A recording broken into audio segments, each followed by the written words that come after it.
All right, well, this is Aaron Squire coming to you guys again. We got episode 39 coming at you this week. Tonight, we've got Funktionfails. He is back all the way from episode 7. My very first guest that was on the show, so welcome back, Funktionfails, to the show. Howdy.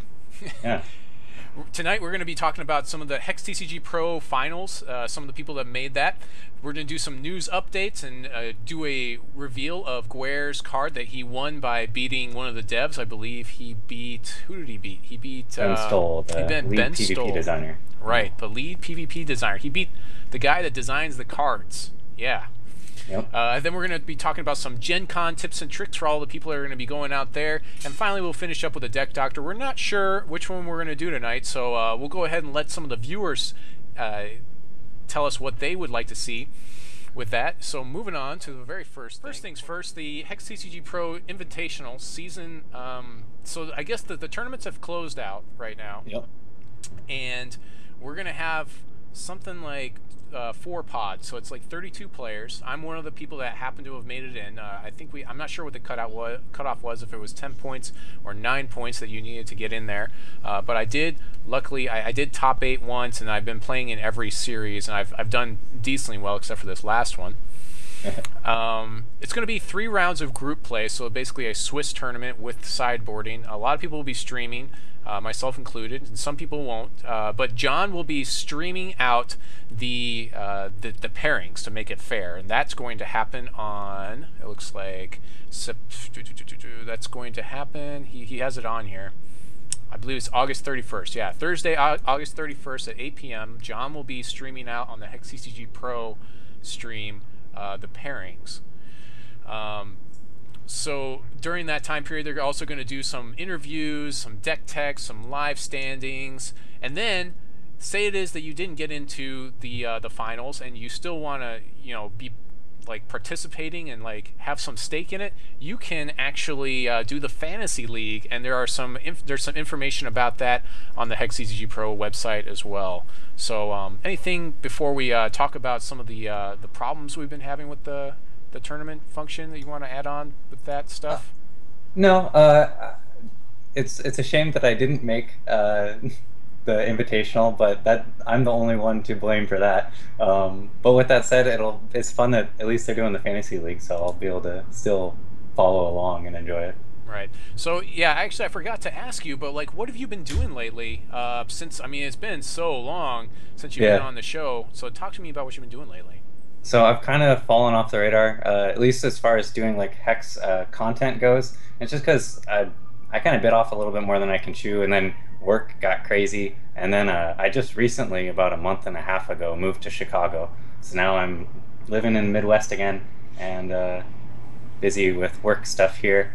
But yeah, I've kind of started doing streaming every once in a while again, and doing stuff on the forums, getting threads started there that are interesting. I'm doing like a weekly brainstorm discussion now, and I've been playing a lot of Hex. I just haven't been putting out as much content as I ought to. Right, and that's what I always tell a lot of people, especially we've seen quite a few actually content producers that have kind of fallen off the radar, and I try to like entice them to come back, but you know, they don't answer me sometimes. And yeah, that's what I think happens is people get burnt out. Like they're like, oh, I'm going to do like 3 videos a day, and I'm like, whoa, man, you need to like calm down, because 3 videos a day, you're working yourself to death for a job that's like free. You know, you're not making any that was money the problem. on it. Because there was a week I did like 1 every single day, and that took the win out on my sales. Although I guess I should say, Mocog and we've been still doing our weekly General's Tent episodes. Well, I shouldn't say weekly, but we do them maybe 2 or 3 times a month. Yeah, and we're getting better about doing those. Those are fun. Right. Yeah, I mean, I've always said that, like, if you're going to get into streaming or making content or doing things, I think setting the bar at, once a week or once a month is a really good way to start. And that way, if you do something extra, like, that's just extra, and you didn't have to do that. You just felt like doing it, so you did it. But then, that way you don't feel like you're constrained to that, and like that's exactly what you told people what you're going to do, so now I have to do 3 videos a day. I mean, that's a bit much. So you did top 8 in the last tournament. Obviously, you didn't get enough points to get in, but no. Talk to me about your deck choice and like some of the things. I noticed that you decided to go with the Blood Diamond control. Yeah. Okay. And yeah, so So talk to me about I that. definitely have a bit to talk about on that.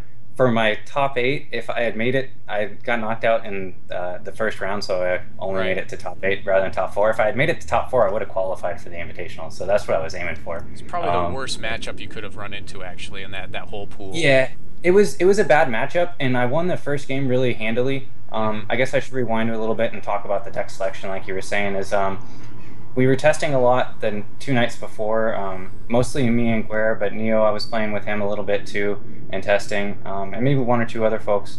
But Gwaer was playing mostly like a Ruby Sapphire Gore Feast deck, and he made into the top eight as well. And I think I probably would have played a deck really similar to his after all the testing was done. The only problem is I didn't have much experience with that deck. Right. I'd been almost strictly playing Blood Diamond, and even though I felt Blood Diamond might be a little bit weaker overall, since I had more experience with it, it was the better choice. Right. I mean, paid off. Yeah, I mean, I tweeted to you. We talked about how it is that like the tempo is just so crazy, and that deck, I'm like a convert to that deck now. Like I've put together my own version of it. There's like 3 cards different, and it's just one of those decks where like if you get to turn 5, you've got 4 Time Mastery in that deck and 4 Gralk.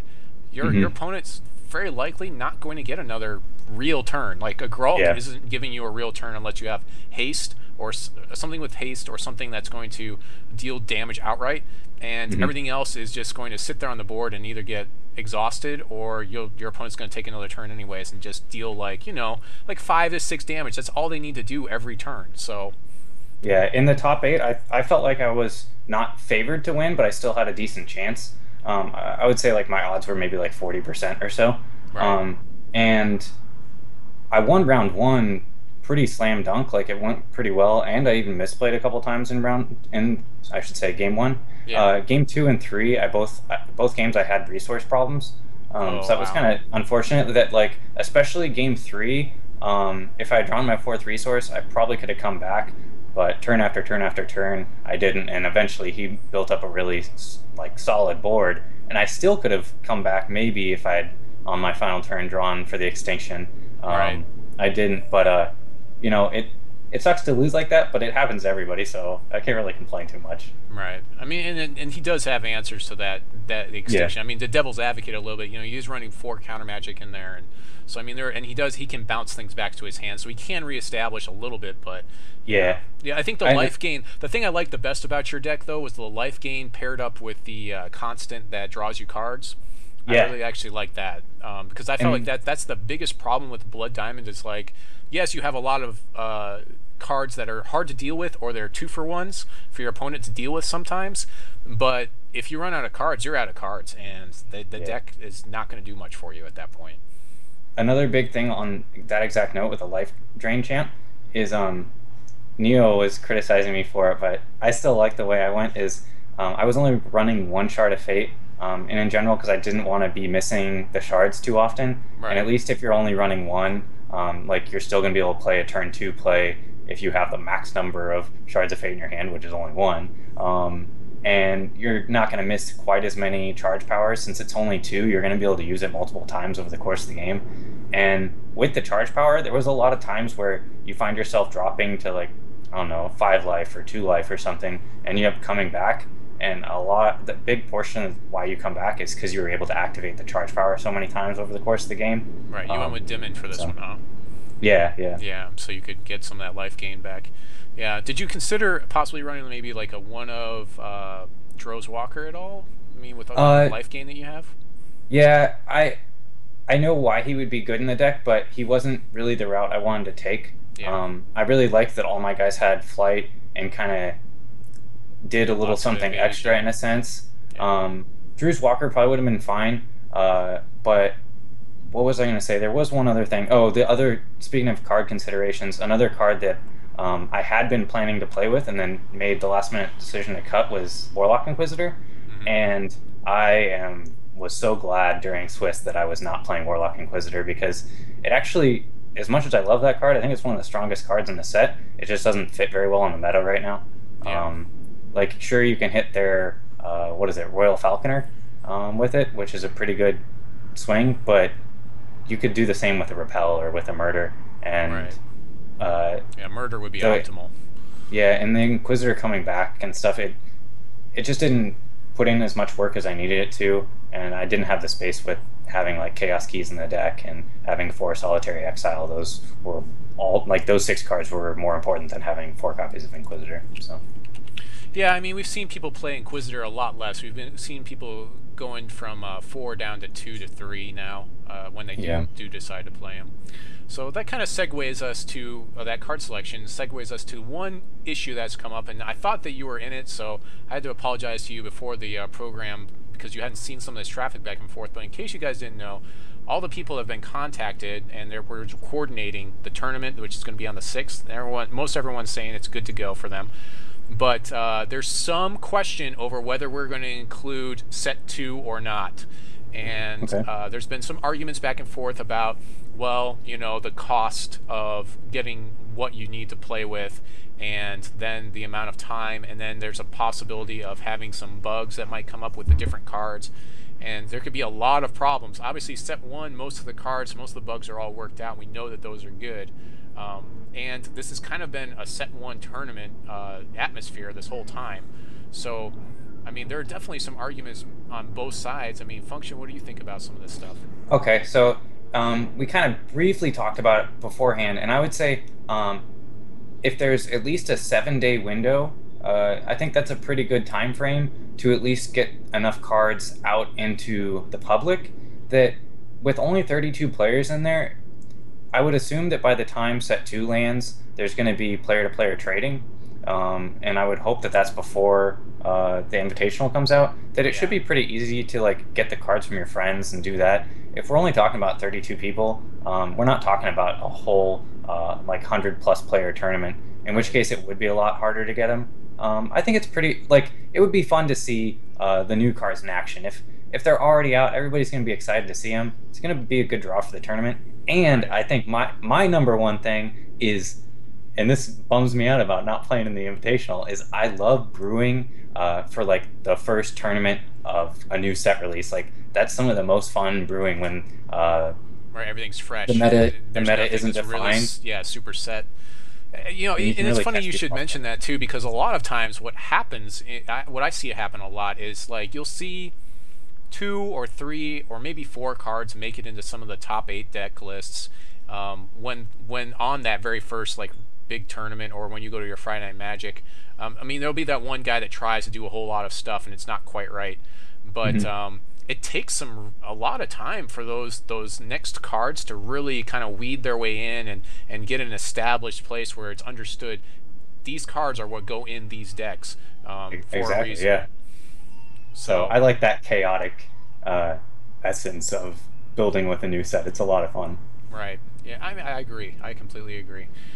So from my standpoint, I would say that I am for having new cards if we have in-game trading, if we have at least 1 week, preferably 2 weeks beforehand, and yeah, I think that those are the 2 things that need to happen for us to have those cards allowed. Also, it would be nice if most of them were bug-free, but of course, we know that we've had a lot of issues with that in the past, so we're not sure how much testing has already gone into this set and how many bugs have been found, etc., etc., etc. That's a big concern. That's probably the biggest concern of all. Right, exactly. But hopefully, I mean, they've had a lot of time between set 1 and set 2 coming out. Hopefully they've kind of like worked out the kinks of their system. I know they've probably put in a lot more back-end tools towards integrating new cards into the game that probably speed up the process and probably cut down on the number of bugs. Not to mention a lot of the bugs originally will probably do more to client issues rather than actual card issues. So moving on, we've got some of the Hex update constructed battles going on. There's actually one of the best things about this post is that when you play constructed now, you get a pack no matter what. Now, this may hearken some of you guys to when you go to your local hobby shop. You've got the competitive hobby shop where like it's a box and like the top 4 get packs and everyone else gets squat. And then you go to the other hobby shop where like the number 1 player will get like 3 or 4 packs, and then everyone gets at least 1 pack, and like and then the number 2 player gets like 3 packs, and everyone else gets 1 pack, you know. And being that the game is digital, they don't have to worry about the overhead of buying cards and doing that sort of thing. So we can have a decent amount of payout for these tournaments, where everybody gets a pack, which I think is just pretty phenomenal. I mean, Yeah, it's 3 cool. wins in an eight-man tournament, 3 wins for 5 packs. I mean, that's pretty sick in a constructed queue. That is really, I dare somebody to find a local shop that could do that and pay everybody else out 1 pack for the tournament. I mean, that's just Especially very because it's difficult to just do. for 300 plat too. Like the Right, entry fee is pretty $3. low as well. Right, Yeah. exactly. Anything else to add on to that specific point there? Well, maybe a little bit. Yeah, I would say like you're getting the best of both worlds when you're talking about the 2 card shop paradigms. The other thing I would say is it does feel a little bit too good to be true, and I wouldn't be too surprised if, I don't know, a year now or might a get year from reined in now a little bit. it gets reined in. Yeah. Yeah, maybe I a mean, little bit. We'll see. But I think it's to their advantage to have people online playing and wanting to play, and so keeping the price low and the value high is really to their advantage, and they can, I mean, print a lot more cards. I think that really a lot of card companies have gotten stingy, especially like when we're talking about Magic.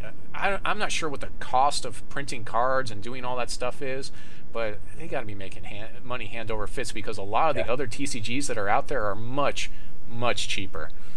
And especially when you're starting to talk about a digital game, a lot of those distribution costs go by Right. the wayside. So, Right, it's server costs, and then like people are logged in. That's really what you're looking at. They also mentioned the deck list, which we talked about last week, and how it is that they said that those are, here's your metagame. I'm not sure exactly. I think they're kind of like, people like us kind of understand that winning 4 games in a row, you can get pretty lucky in a 128. I mean, you aren't, if those went all the way 8 rounds, then we would have more of a really definitive metagame with those 128-man tournaments. But I mean, yeah. we say that, but even looking at the Swiss of last weekend, I faced off some unexpected decks, even in like my very last or second to last round of the Swiss. Like some decks made it a lot further than I would have expected. Like I think a lot of people are poo-pooing Mono Wild, and I played a Mono Wild in the very last round of Swiss. So Yeah, Mono Wild is, it's still decent. It's a tier 2, I'd say, but yeah. But I would just say the meta, like even tier Yeah. 2, is not, the power level of it is not that much lower than the tier 1 decks. Like the meta is actually pretty diverse. So yeah. So moving on, tomorrow morning, make sure to get on, and this is going to be at 11 a.m. Pacific, so that's like 9 a.m. Central for us Central people, because all the devs are going to get on, and we're going to make the largest tournament that Hex has ever seen so far. Tomorrow we're going to go beyond the 120. We're going to try to push beyond the 128 players and stress test servers with a tournament. So very good chance of having it crash and having to bear with some of the things that are going on. But I encourage everyone to come out, and definitely we need to just get some people online. Additionally, a lot of the devs are going to be on. Corey's going to be on. Will's going to be on. Chris, Phil Cape, Kevin Jordan. All these guys are going to be on to play the 128-man tournament. Or 128 plus man tournament tomorrow, and if you actually beat them, then you're going to get some special prizes, like a couple more packs or something. So definitely come on. Oh, it's 1 p.m. Central. Okay, so I always go in the opposite direction. This is why you guys are here, to help me. Yeah, I keep doing the same thing myself. I mean, like I said, I just moved to Chicago, and I used to live here back in the day, but I've made that error multiple times. Anything to add on to that? No, it looks like fun. Hopefully I'll be around during the day to join in on the fun. So. Next item on the docket, we've got Infamous Neo and Sirius. Next week, they're going to be doing their 48-hour stream, so make sure to get out and support these guys for Child's Play. I'm going to do my part by not running a deck building with the Squire next week, because I don't want to interfere with these guys. They're actually going to have me on for one of the hour slots on Saturday, so make sure to come out and see these guys. They're going to be streaming on the Hex channel as well. Like it's going to be in multiple places. So if you haven't subscribed to them, make sure to do that. Get out there, give some money to Child's Play. I'm not sure what I'm going to do on my specific segment just yet, but yeah, make sure to get out there and support these guys, because Child's Play industry was basically, I guess, it started off as a, what is it called, penny arcade thing, and I guess it's gotten much bigger than that. Yeah. So. Yeah, I mean, anything to throw on. Shaggy did this last year. Yeah. So I got a few to throw on to it. Maybe as a I'm gonna join in too on one of the time slots. I can't even remember which, but there's gonna be so many giveaways on this. Like Oh yeah. the amount of just value you get for tuning in and watching is absolutely insane. I mean, they're giving away the vanity card, which is pretty cool. Right. Yeah, they have a vanity cards giveaway. Yeah. And But so a lot of yeah. people you know that like I went to the Dragon Lord dinner, so I'm at least a Dragon Lord, and I think that I can say that they get a vanity card if I remember right. Anyways, I did get a vanity card, just so everyone knows. And so it's going to be my family. And basically what they do is they ask you for pictures of your of whatever you want, and then you're going to send it into them, and then they give you the option of, do you want to be a dwarf or a human, or do you want to be undead, or what would you prefer to be? That's awesome. And that's kind of how they work it, and then I guess they just kind of run with it. And I gave them a bunch of suggestions and what I wanted the card to be, and like the type of like general powers that, like I said, I wanted to be like a mafia family, and so I have my family sitting around a table like a mafia type of thing. So I think That's that cool. would be a neat troop card to have. But yeah, that's kind of how it'll go if you win the vanity card from these guys. Obviously, I'm excluded from that. So. But yeah, that's not their only giveaway. Like they're giving away beta keys the entire time. Oh yeah. I mean, if you don't have beta access, this is the best time to get on there. Yeah. So there's an insane number of stuff that they're giving away. It's gonna be cool. This update actually came out last week, and I think I missed it on my show, but they did talk about Gwaer's stream. Now that game has already happened. It happened last Wednesday, and he did win. So he beat Ben Stoll, and so we're gonna go and look at the card here. And it came through. It's going to be Brood Missionary. It says, when this troop enters play, gain control of an opposing orc troop. Revert it and transform it into Incubation Slave. So I guess I'm not even sure if this is a PvE card, because like right now it feels like it's more of a PvE focus on it. It does feel like a PvE card. That's a good point. Yeah. I mean, it's like, how often is someone going to have an orc troop? I mean, if anything, you're going to maybe side this in against somebody.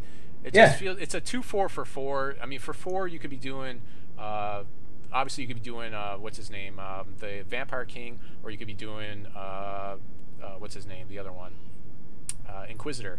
So yeah, this card doesn't, for the slot that it's filling in blood, it's probably not going to see a lot of play. And Incubation Slave is really, really slow to begin with. So, I mean, what do you think about this? I agree with you on Constructed. It's probably not going to see a whole lot of play. For Limited, it's at the same rarity. I mean, I'm guessing it's an uncommon for, that's what it seems like from the picture, as what's the current guy who comes into play and kills a troop that costs 3 or less. But it's, this guy is 1 resource less expensive than him. He's the same resource cost as Shadow Grove Witch and has the same attack and defense as that. So I guess in that case, you're just wondering for Limited, like how often are you going to be able to hit an orc with it? Because it pretty much kills the orc and then gets you something extra, is another way to read it. And like you said, the Incubation Slave is really slow. But I don't know, the card seems like fun. I like that they're going for a cycle Ben mentioned. So this is going to be part of a cycle where it's like one race hates another one, so the Venom and the Orcs hate each other. So this is part of that cycle, and maybe we'll see like a Shinhair or a Necrotic that hates humans or something. I don't know. It's a good thing that you brought up. Yeah, I see that Ebenfell is also bringing that up in chat, so I just recognize you for that.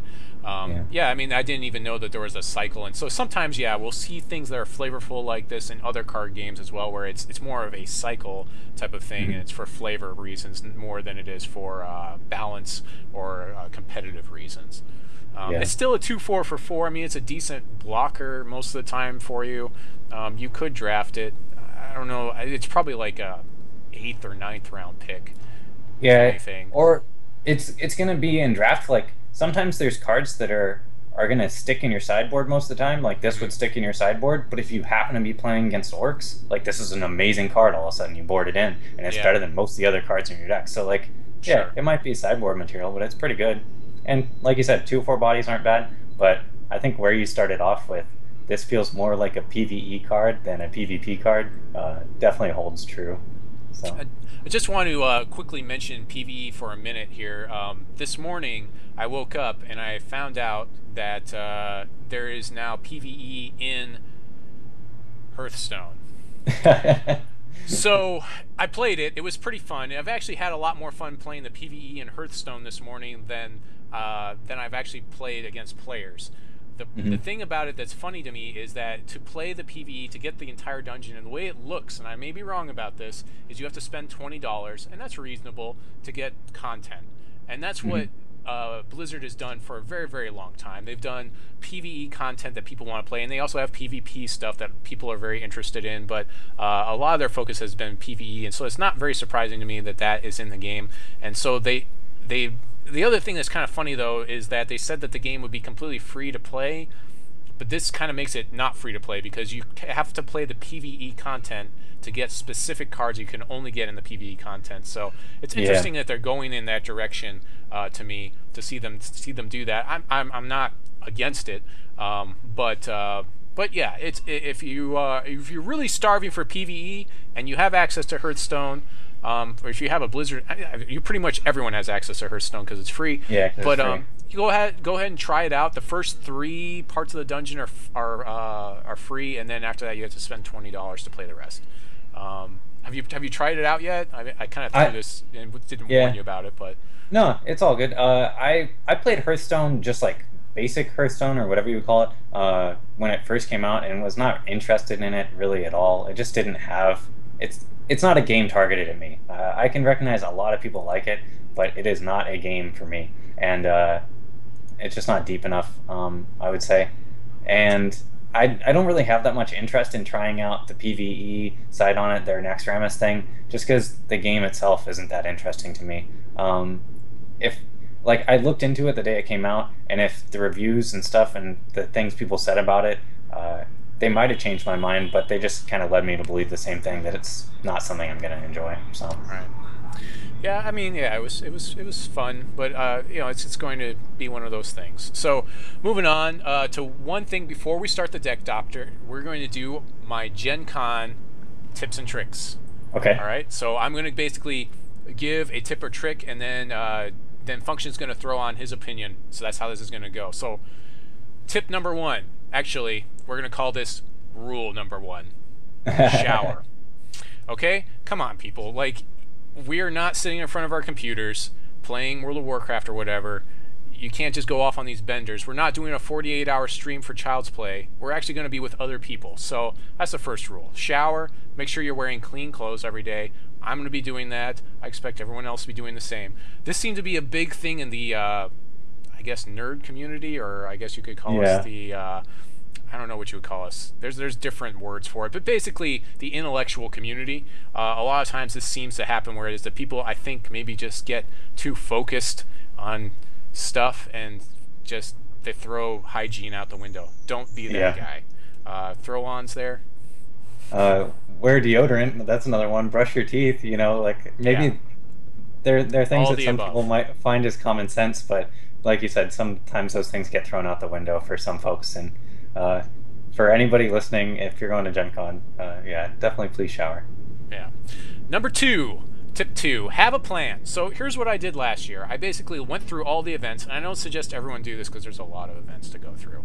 But what I did was that, and then I basically looked at the different time slots, and I would pick out something I liked, and then I would write down the information on it, and then I carried around a pad of paper in my backpack, so that way if I wanted to do that event, or if I was interested, I'd be like, oh well, what time is it? Oh, what did I have? What was I interested in? I could go and I could do that event if I wanted to. Typically, I only scheduled 1 or 2 things like ahead of time that I paid for ahead of time to do at the convention. And on top of that, sometimes it's best to just kind of take it all in, just kind of like walk around. Anything to throw on there? Yeah, last year was my first time going to Gen Con, and so I didn't really know what to expect at all. And now that I've at least done it once, I mean, I'm going again this year, is, well, I was going to say, try not to schedule yourself for too much, though, because you're Oh going to yeah. end up saying, oh, well, I don't want to do that, and then you're going to sign up for all these things, and potentially even pay to sign up for some of these things, and then not do them, because either you slept in because you were doing too much the day before, or you found something else you were more interested in. Leave some free time. Yeah, I for mean, yeah, yourself. you get those general tickets, and you can usually throw on and just sit down at a table, and if they have space open, you can do stuff. And there is a lot of stuff you don't even have to pay for, and you can sit down and do at the convention. Another good thing is they have an open library where you can go and play board games. You just pay like a specific fee, and then it gets opened up to you, and you can go in there and usually pick up and play games in there as well. Got to fix his auto zoom. Yeah, your camera just keeps zooming in and out, but I think that's just for dramatic effect. Maybe. Yeah, I really got to fix this camera. I apologize to everybody. Like, I've been trying, I looked it up beforehand, but I can't figure it out. Maybe I'll figure it out one of these days. All right, tip number 3, hydrate. That basically means drink water for all of you people that don't know what hydrate means. But basically, you want to make sure that you're drinking lots of water every day. If you're like me, you're not going to want to miss a night of drinking. And so in order to make sure that you don't like really hurt yourself, you want to make sure that you're drinking water beforehand. A good rule of thumb is you kind of like to be fully hydrated, you want to be peeing clear. That's what they say. If it's like really dark, you're in bad shape, and you need to, in order to properly hydrate, it takes like 24 to 48 hours beforehand to do that. So make sure you're drinking plenty of water throughout the convention. You're going to be sweating, possibly in some areas which are very hot with all the different body heat that's going to be in those like confined areas. So yeah, make sure you're drinking plenty of water. We don't want you passing out. We want you to have a good and safe convention. So make sure you're getting out there and do that. Over to you, Function.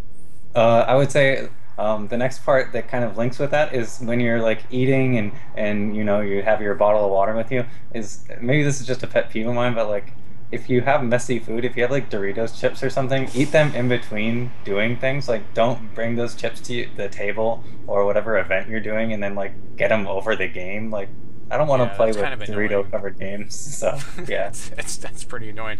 Luckily that didn't happen to me. Oh wow. So moving on. Tip number 4, exercise. So you want to make sure it is that beforehand, if you haven't been doing very much walking or whatever, you've been sitting at your desk job, make sure you're getting out there and you can do maybe some extra walking beforehand. I would say on the average, everybody at the convention is walking 3 to 4 times the amount of typical daily walking that they're doing. Add to that the fact that you're going to be carrying a backpack, and your calves are going to be killing you at the end of this convention.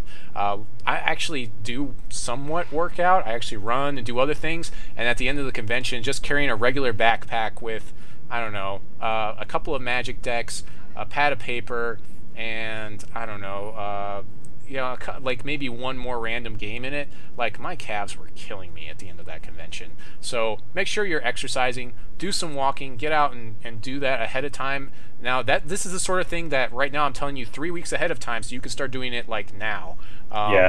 Because like it's not going to do you any good if you go out and oh, Aaron Squire told me to walk, so you know 2 days beforehand I decided to go walk for 20 minutes. It's not going to help you very much. You kind of need to build it up over time. So make sure it is that you are setting yourself up so you won't get hurt, and that you can basically make it all the things you want to do. Over to you. So on that one, I would say, because you mentioned like having your backpack with you and expecting it to be heavier than usual, is if you're going to buy games, which I highly recommend because GenCon is a consumer show, and I'm planning to buy a couple games. Have somewhere like to put them. You don't want to carry them around with you all day. Have a plan. Yeah, have a plan I mean, with like, that, there are some especially things, if it's your first time. Yeah, I mean, there are some things you want to buy on first day because like they're going to sell out. So buy them and then go store them somewhere. The people I'm going to be with are going to have a car. A car is a great place to throw things.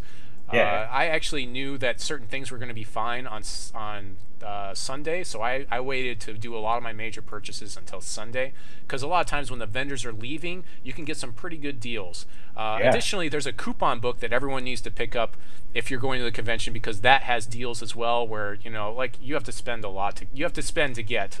So like I spent $100 on Super Dungeon Explorer and they gave me a free figure for it. But I mean, still, it's something for free, which may be an exclusive, it may not. And there's one more thing. There's a lot of promos. Yeah, there's a lot of promos. There's also GenCon dice that's completely free by Crystal Castle. You get a 6-sided dice for free, which happens to have the GenCon moniker. It'll be, this year it's 2014, so it'll be GenCon 14. And they're cool dice. Yeah, it's nice and it's free as long as you turn in your coupon. Next one, plan your rest periods. And by this, I mean, make sure it is that you have downtime. And we kind of mentioned this, we touched on this a little bit before, but the biggest thing is try to make it back to your hotel as best you can and sleep in a bed. Sleeping in the foyer or sleeping at the convention is really going to make for a really bad next day for you. Get as much rest as possible. If you stay out the night before, I would say get at least 6 hours of sleep. You know, some people can operate on 6. You know, it depends on what you're doing. But you know, I like to party, so like I was out drinking and I would sleep until about 10, and that's fine. There's nothing. I mean, you're not gonna miss a lot. Okay, don't feel like you're gonna miss stuff, and if you aren't there, you really want to get the best out of your experience as possible. Yeah, the time that you're there. So you know, if you're gonna stay out late, then expect to sleep in late. If, you know, otherwise, if you need to get to something early, then maybe consider, you know, turning in a little bit earlier, you know, like your 10 o'clock. We're not talking like crazy nuts, you know, go nuts like 8:30 or anything, but you know, I mean, anything to throw on there? Yeah, so I think really just echoing what you said is I think there was maybe a night or two where I probably drank a little bit too much, but that's fine, you know. I don't get the opportunity to hang out with a lot of people like all that often and do it, so it's fun, you know. There's no problem with that. It's just I think I didn't get enough sleep overall. I did try to schedule events early in the morning, then I tried to make them and I would miss them anyways, but then not get the sleep. And so by like day 3 and 4, I had maybe had like 2 hours of sleep the entire Gen Con total. And so people came up to me and talked to me and stuff, and I don't even remember talking to half the people because I was a zombie. There was that, and then going back to what you said about like planning your rest breaks and getting some rest is plan for transportation too, because that was maybe a mistake I made last year, although it ended up working out through friends and other people you know. Well, no, it was kind of weird with that, but it's a long story, I guess. But there's like a shuttle bus. Yeah, I guess I'll at least do the synopsis. There's a shuttle bus that goes from like the hotels that are near the airport to Gen Con, and it's pretty cheap. It's like $20 for the whole weekend or something like that, and it's worth every penny because it beats paying for a cab or something. I didn't know that you had to pay for the shuttle, and so I just got onto it the first couple times, and the driver didn't say anything different. Like, they just let me on. But then the third day, the driver that time was like, "No, you can't do this," and I kind of fast talked my way onto the bus. So, right. Yeah. Well, there you go. If you're a good fast talker like Funktion, then weasel your way onto the bus. Okay, so tip number 6, be polite. Okay, so this Gen Con specifically is been billeted as one of the nicest conventions around with some really nice people, and it's very true. However, whenever you get a ton of people in one place, especially on Saturday, there's a very good chance that somebody's going to get mad about something. I mean, there's a very good chance. So make sure it is that you're being polite to people. If someone is getting mad about something, try to do your best to diffuse the situation instead of adding to it. That's the worst thing you can possibly do. I didn't really have too much of a problem with this, but I can expect that you know, this could be a problem in some parts of the convention here or there, especially in competitive events like, you know, some of the competitive card games like Magic and other things. Like, I could see some people maybe getting a little bit irate with other people. It's just one of those things. So, yep, go ahead. I've seen that a little bit too. Like, it's easy for people, especially like the community. Like, it's easy to let the social skills go out the window and just get mad about something that's really pretty trivial. So I would say try not to be that guy. And then if somebody is being that guy, like, I don't know. Sometimes there's just no good opportunity. Like, I don't know quite what I was going to suggest, but it does. You don't want to spoil somebody else's day. And, you know, it's all about just enjoying the game and stuff. And, it sucks to rub somebody the wrong way. I'm obviously Funktionfails, and he's Aaron Squire. No, it's the opposite. Just messing with you. He said he didn't know who was who. But it's good to have you on. I really appreciate seeing new people in my in my channel. So welcome to the show, Absentos. Finally, these are our Gen Con. We're doing Gen Con tips right now.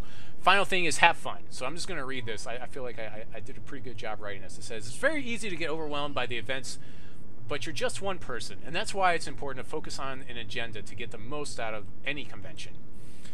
Relax. You're not required to do anything. It's like being on a cruise. You can show up for meals. You don't have to show up for meals. You can show up for a game. You don't have to show up for a game. Sometimes it's fun to just walk around and talk to some people, which could lead to some of your best memories. Along those lines, be ready to connect with people, especially if you're looking to get into the gaming industry or any industry if you're at a convention. So, you know, if you're like me, I need to make sure I have some like business cards, for instance, with me, so that way I can promote myself a little bit, because you meet all kinds of people and everybody has a business card. A lot of people some people might even try to pitch you some things while you're sitting in line, because inevitably you will be standing in line with people trying to do stuff. So make sure it is that you're getting out there. Function, any throw-ons there before we start the deck doctor? Yeah, so what I was saying about like being a nice person and everything, like you summed it up in that way better than I did. That's kind of what I was trying to say. So you did very good. I would say, yeah, if you're trying to do any kind of networking, make sure you have business cards.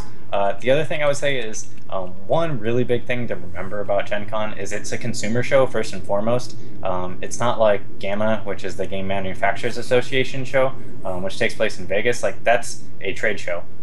So if you're trying to network, like that's the spot to do it. That's not to say there's not networking still to be done at Gen Con, but for a lot of like the publishers and developers and designers of games, they're there that day trying to sell their game, and they might not have a whole lot of time to talk to you about some idea. So if you do go talk to them about something, make sure you keep it very short and sweet, and that if you're serious about trying to do the networking thing, take it seriously. Treat it like you're applying for a job. Like if look at it in hindsight, or look at it beforehand and say, like, is this the most professional way I can do it? Because if you're serious about it, it'll show. And if you're just like, well, I think this is a great idea, I have this awesome game, but you're not really being professional about it, they're going to just get annoyed. Right, exactly.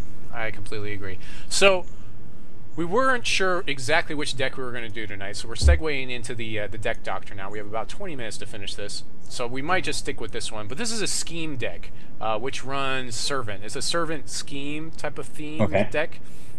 We could go with this, or we could build some sort of an orc deck. So I'm going to give you guys like 20 seconds to respond, because I know you're about 20 seconds behind.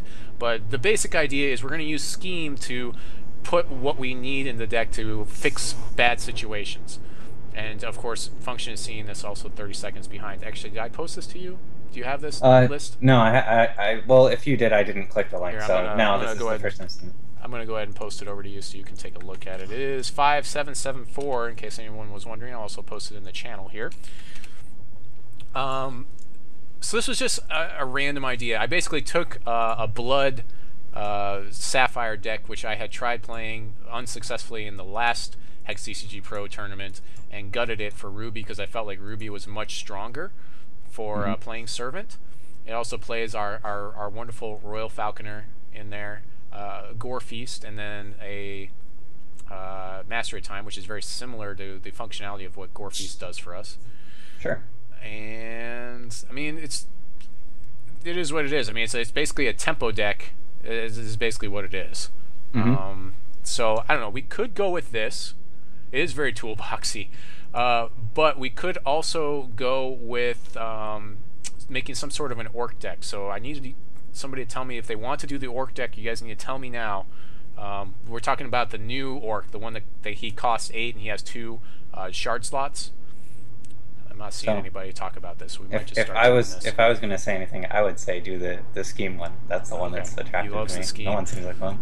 Okay, so the deck is mostly built the way it is, but I guess we'll just talk over some of the card choices, and then like maybe if you had some different things, a different take on it would probably be the best way to go. So we're gonna play 4 scheme in here, and this by itself is another point of contention for the deck, because I'm not even sure if you'd really want to play 4 scheme in here. I might run 2 or 3 because it doesn't affect board states, and they brought this up on the last HexTCGPro podcast. It doesn't cantrip you like Replicator's Gambit does. It just puts more stuff. It basically deck builds you. That's what it does. Yeah. And so any throw-ons with this? I mean, I would probably run maybe 2 or 3 of these in a deck. Also, the double threshold is very prohibitive. And this may change when it finally gets released, but we'll see. So what I would throw on it is like scheme, exactly what you're saying, is it doesn't cantrip, so it has the potential to be very powerful it has the, or I guess I should say, it has the potential to do powerful things. It's not going to do them on its own, and when you're playing it, you have to kind of plan around what are you going to do after you play it. Um, it's not going to win you the game on its own, and I think that's pretty clear. But when you're deck building, that's a consideration you have to take. Oh, what I would ask is, so when we're building the scheme-based servant deck, are we allowed to include other set 2 cards that we know of in this? Oh, yes, absolutely. Okay. I mean, as long as they're in the client and I can throw them on there. I mean, that's the main thing. He only has like 3 or 4 set 2 cards that are in here. Are we going to stick with the Ruby with this? I think Ruby is the best way to go. I think Ruby's the way to go too. Yeah. So one thing that might be missing, at least, is Burn. I mean, at least if we're looking at things that Scheme can copy, you're looking for more actions. Burn could be an option in there.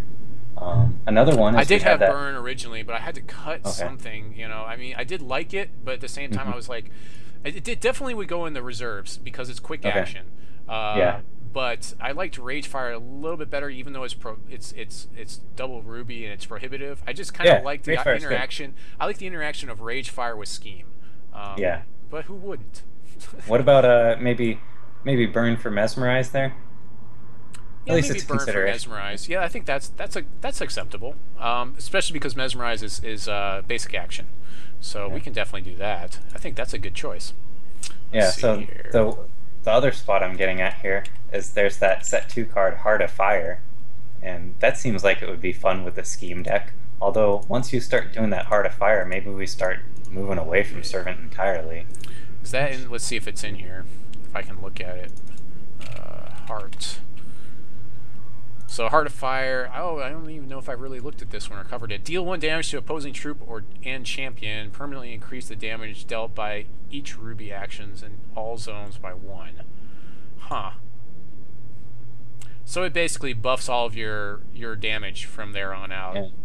So now your burns hit for 2, or sorry, for 3. Yeah, I don't know if that's this deck. I feel like that's more of a mono Ruby deck.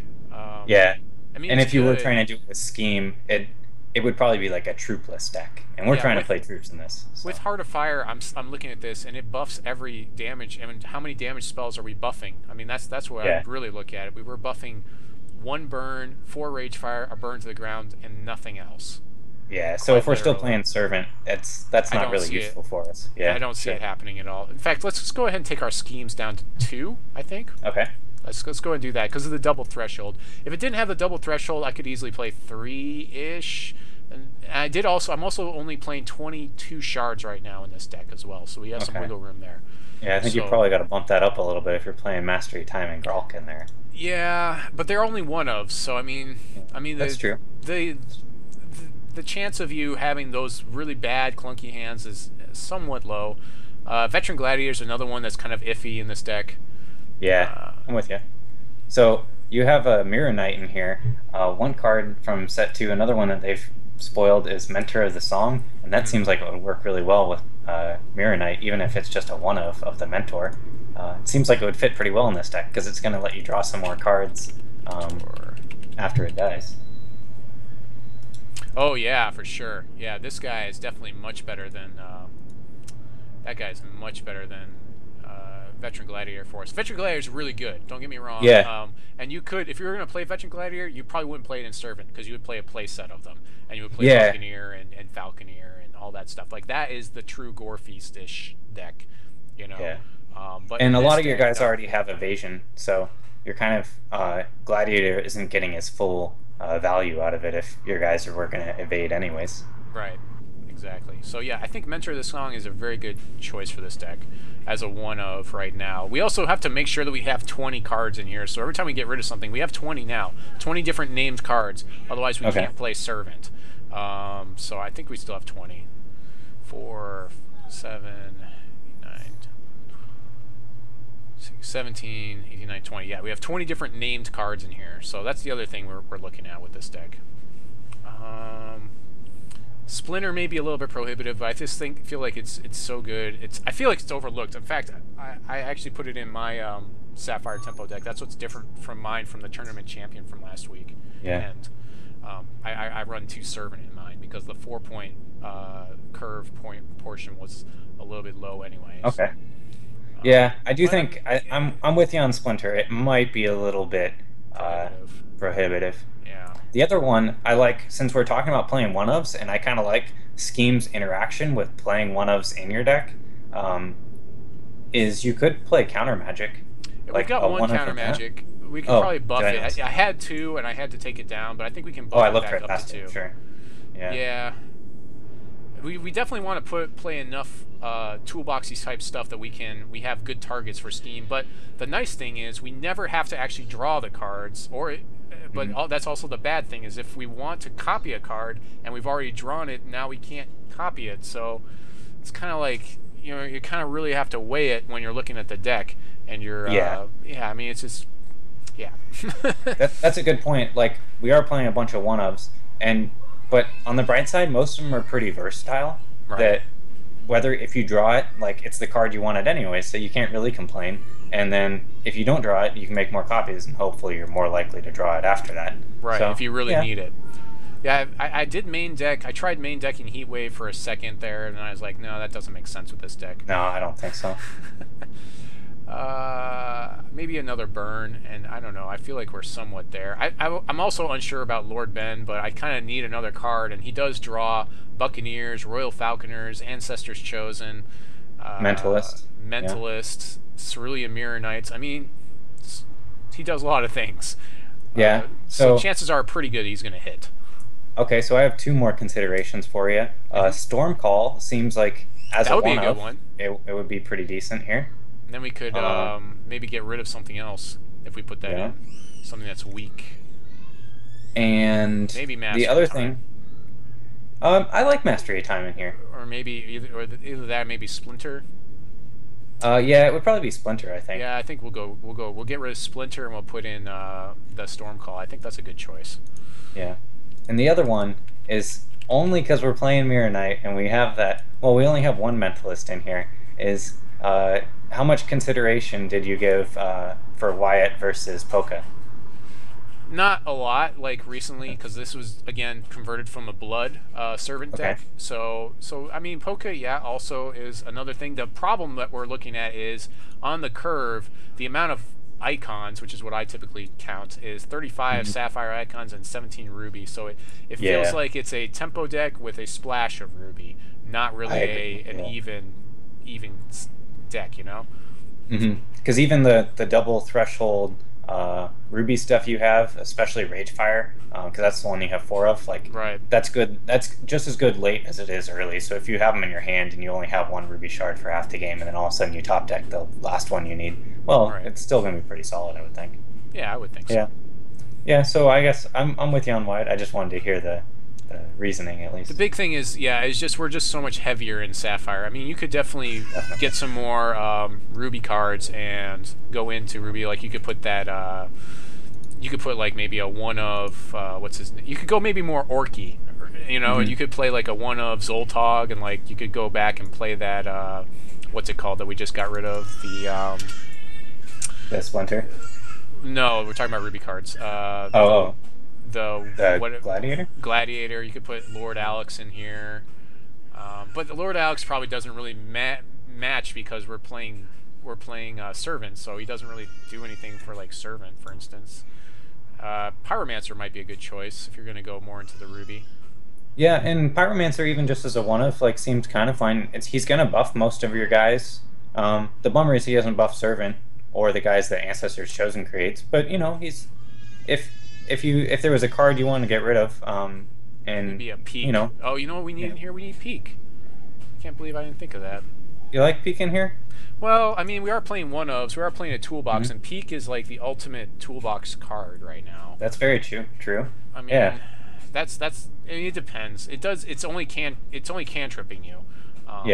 But I mean, that's another consideration. I mean, we could probably leave it as is. I went ahead and buffed it back up to 23 shards, and we're at 60 cards right now. But I think you could easily whittle down, like, your 5 drops and play this at 22 shards as well. Yeah, and I like going back to Peak. I do kind of like it with Scheme. Like with the whole idea of scheme is now you're gonna have a easier time These are finding the one-off card you chimes. really wanted. But yeah, I don't know. I don't know if this is like I feel like there's another deck potentially that's built around scheme, and that one also has 4 copies of Peak for that reason. But I don't know if this deck wants it, because this deck wants to be building up a board position at the same time. Thanks for the Irish Batusi. So I've got some people in the channel. They asked what the curve looked like. The curve is pretty good, I would say. I mean, we're mostly in that 2-point range. That's going to be our kind of our sweet spot. And when we get to the 3-4, that's hopefully we'll be closing out games at that point. Someone says we need a one-off chimes. That's really not going to happen here. No. That's not this deck. That's like a... I feel like if chimes is going to go anywhere, I actually built a Ruby Wild deck with 4 Ragefire and 4 Crash Beast, and I felt like that was a pretty good chimes deck. Which actually probably would have done better for me last weekend if I had played that instead of trying to go in on the combo. But I think I feel like the deck is pretty much there. Would you? So you're a big fan of reducing our Shards of Fate. I am not. I've been very much adamant about that because I like consistency over getting my charges. I mean, what do you think about that in this deck? So with what we have, I would probably lean towards saying you're fine doing the 4 Shards of Fate, because the Wyatt the Sapper is expensive to use anyways. Like, he already costs 5 charges. Yeah. So with that said, you know, you're honestly, how many games are you going to get more than 1 activation out of him anyways? Right. So I think you're probably pretty safe. You could go down to 3 Shards of Fate, but I don't think there's all that much of a reason to. With so many 1 and 2 drops, especially, if you end up playing a turn 3 Shard of Fate or a turn 2 Shard of Fate, you're not really in the worst shape. You can just plan your hand around it and kind of go that route. So I feel like this is the... Yeah, I think we're fine. I think this is the deck for tonight. Kind of an interesting deck, using a lot of some of the new cards, a lot of one-ofs in here. Again, I haven't had a lot of good luck with this deck, so if you do, let me know, and let me know what you changed and what you built, because there's a lot of testing that would have to go into this deck to make it really super competitive, but it should be somewhat fun to play, I would say. Yeah. I would say if it's going to be anything, it'll probably be a tier 2 deck right now, definitely not a tier 1. It probably would do pretty poorly against the meta of Blood Diamond control. Yeah. And then of course we've seen the tempo deck would probably also, as long as it gets to, like we said, if it gets to 5 shards, if that tempo deck gets to 5 shards, you're basically, unless you're top decking like a madman these Ragefires, you're probably not going to close it out. Yeah, that, and then against like the Gore Storm base decks, like, yeah, I would say that they're doing something similar to this deck, but they're doing it more consistently and on a more powerful level. Right. Yeah, most definitely. So we'll kind of just close out the episode now. So again, welcome back, Function Fails. Back in episode 7 was my very, very first guest. We're in episode 39 now, so what is that? That's like 22 episodes later. Yeah. We talked about some of the HexTCGPro finals and some of our feelings about that. We talked about a little bit of the controversy on whether we're going to use set 2 or not. We went over some of the news updates, and we revealed the Gwaer card if you hadn't seen it already. So thanks for beating them, Gwaer. Gwaer, I see you in channel, so thanks for beating them and giving us another card to look at. We went over some GenCON tips and tricks, and I reminded everyone to bathe, please. And then we did the deck doctor, where we went over a scheme deck. Someone in, I forget who it was, I think it was, on the Reddit forum, someone said, you know, this should give us an Errant Squire, so here you go. Here's your scheme deck from Errant Squire again. And until next time, this is Errant Squire saying, God bless you and your families, and try not to rage too much, and Function saying... less fail, more function. All right. Have a good one, guys.